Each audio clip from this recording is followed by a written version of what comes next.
சமூகம் நமக்கு என்ன கத்து கொடுத்துட்டு இருக்கு தெரியுமா? யாரையும் நம்பாத. அவனை பார்த்தா நல்லவன் மாதிரி இல்லடா. ஐயா, நானும் இன்னைக்கு வரலாமான்னு கேக்கதான் உங்களுக்கு காலே பண்ணேன். ஆனா நீங்க அதுக்குள்ள ஏற்பாடே பண்ணிட்டீங்க. எப்படிங்க ஐயா? எல்லாம் உன் மேல இருக்கிற நம்பிக்கை தாமா. நீ எந்த அளவுக்கு உன் வேலையை மதிக்கிறியோ அதை விட அதிகமா உன் குடும்பத்தை மதிக்கிற. அதனால இந்த விஷயத்தை தள்ளி போடாம சீக்கிரம் முடிக்கணும்னு நினைப்ப.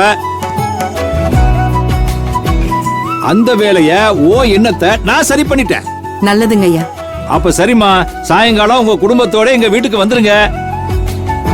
அப்புறம் வரும்போது என் பேத்தி ரம்யாவையும் அழைச்சிட்டு வந்துருங்க, சரியா? ஐயா, கல்யாணத்துக்கு முன்னாடி பொண்ணு இப்படி அழைச்சிட்டு வர்றது நம்ம வழக்கம் இல்ல. என்னம்மா பழக்க வழக்கம்னுட்டு எல்லாமே மனுஷன் தான் தேவைக்கு உருவாக்கிக்கிட்டது தானே. அதெல்லாம் அத நம்ம தேவைகளுக்கு மாத்திக்கலாம், தப்பு இல்ல. இப்போ காலம் போற வேகத்துல பொண்ணு பார்த்து பேசின உடனே போட்டோ ஷூட்டுக்கு ஃபாரினுக்கு போயிடுறாங்களே. அதனால நீ அவளை கூட்டிட்டு வரதெல்லாம் ஒண்ணு தப்பே இல்ல. வாழ போற வீட்டை கல்யாணத்துக்கு முன்னாடியே ஒரு தடவை பாத்துக்கிடுவேன். சரிங்க ஐயா. நல்லதுமா.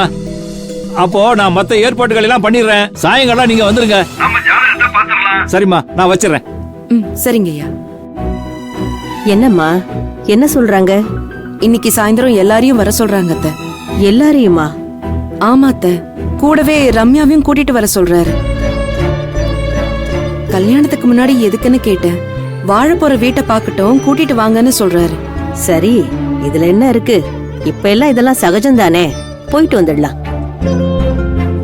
நீ கனகா கிட்டயும் ஒரு வார்த்தை சொல்லிடு. சரிங்க போ.